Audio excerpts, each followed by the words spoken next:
If you guys are trying to take your training to the next level and you want to increase your speed, your power, your conditioning, then you gotta check out Phil Daru's 8-week heavy hitter boxing program. I'm telling you guys right now, there's no joke. Shout out to Dante's Boxing Nation. DBN Nation, of course. Support DBN Nation. You're hearing it from Floyd Money Mayweather. It's Terrence Crawford, and you're watching Dante's Boxing Nation. This is Deontay the Bronze Bomber Wilder, and you're watching Dante's Boxing Nation, baby. Hi, you're watching Dante's Boxing Nation. Woo! Hey.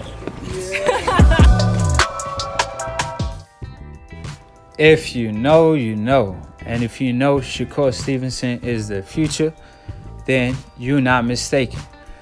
So Shakur Stevenson is fighting Gonzalez, a fighter that called him out for the WBO vacant belt at featherweight. Obviously, all the featherweight champions are running scared, from Frampton to Oscar Valdez, who vacated the belt, which they are fighting for, because he claimed he couldn't make the weight anymore. However, he claimed he willing to fight Frampton at 126. So we all know he ducking the Shakur Stevenson smoke. Now, that being said, Frampton, on the other hand, it ain't no surprise he ducking Shakur, because he ran scared from Rigondeaux. And he got the trophy of Ducker of the Year when he did so and moved up a division just to avoid a Rigondeaux, the number one fighter in his division. So why would he fight the closest thing to a Rigondeaux now? And that's Shakur Stevenson. So Shakur Stevenson is fighting Gonzalez. Gonzalez actually stated his previous fight that he fought or sparred Shakur before, and he don't think he all that special. And he stated he gonna expose Shakur Stevenson, that he's just all hype. So Shakur Stevenson took offense to that, and during the press conference that Top Rank held, he called Gonzalez a bitch. He said he's a decent fighter. However, I'm gonna make him look like an F fighter. I'ma fuck him up. Now, that being said, I could see Shakur Stevenson making him look like an F-level fighter because he's just that good. However, I'm not going to agree to his other comments. Obviously, they got their personal beef going on. Shakur is hyping the fight up, and Gonzalez responded by saying, "Really? I'ma humble him." So Gonzalez seemed to be confident. Obviously, he's 23-0. That's what you expect from an undefeated fighter. So is Shakur Stevenson. He has 11 fights, or 12, I believe, and he's already fighting for a world title. So Shakur is special in my opinion. However, Gonzalez would like to disagree, and he stated that he's going to expose the Shakur Stevenson hype. But from what I've seen, I believe Shakur Stevenson will pass this fight with flying colors. However, obviously Gonzalez could do something about it fight night, and we'll see if he could prove his point and make his case and show that he could defeat a Shakur Stevenson. Now, I don't know if he sparred him or fought him in the amateurs, but Gonzalez seemed to be very confident, and he act like he has the blueprint to beat a Shakur Stevenson. So I'm really looking forward to this match. Obviously, they have bad blood, and it's always good when fighters show sportsmanship, but we all know the big fights are when fighters trash talk and have bad blood or beef going on. Nobody likes when somebody brings a chicken, you know. So these fighters are cut for it. I got nothing but respect for Gonzalez for actually stepping up, unlike Frampton and Oscar. And on the other hand, Shakur Stevenson, like I stated time and time again, I believe he's the most talented prospect of the bunch. From Devin Haney, Lopez, and Shakur, I believe Shakur is the pound for pound #1 potential. So he has to show that fight night, because Devin Haney showed how good he is when he stepped up. And to be fair, Shakur already stepped up in competition and proved everybody wrong his last fight. So that being said, I'm looking forward to the match.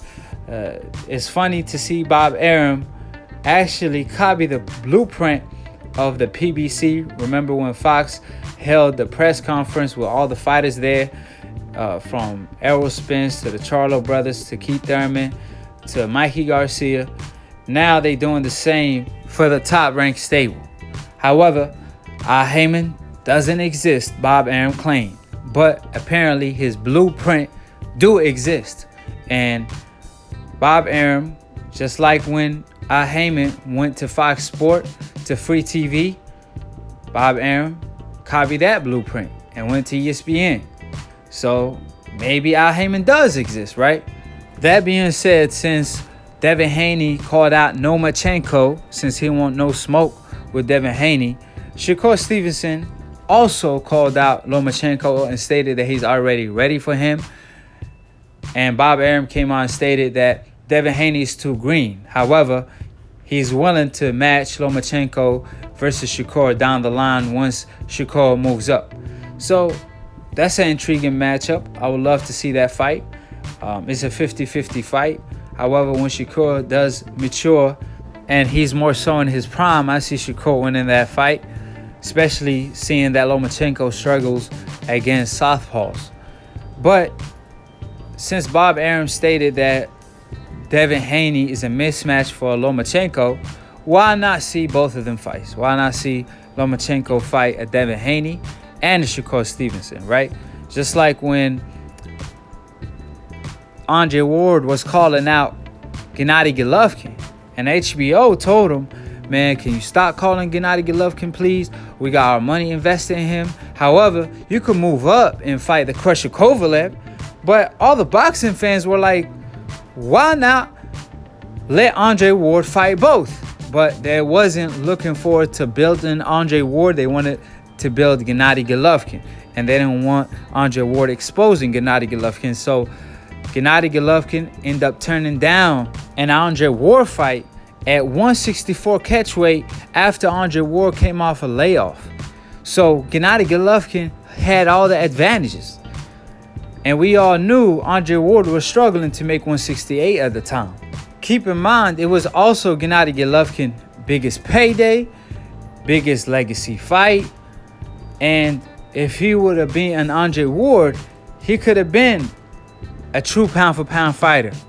Maybe top 2, top 3, because obviously Floyd Mayweather was still fighting. But he don't want no smoke with Andre Ward for good reasons. The man haven't lost the fight since 14 years old with a broken shoulder.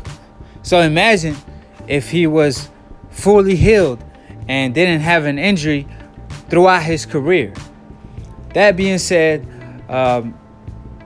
look out for the Shakur Stevenson versus Gonzalez fight. It's going to be a great fight for the WBO title.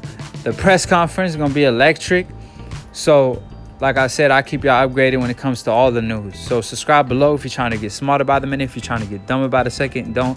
And listen to old media. Follow Lunatune Boxing for the funniest boxing memes. Follow me at Aki TV on Instagram and YouTube. All the links will be in the description box below. Click on the notification bell to get notified every time we go live. And to be continued on the next episode of Aki TV. Peace, and we out of here.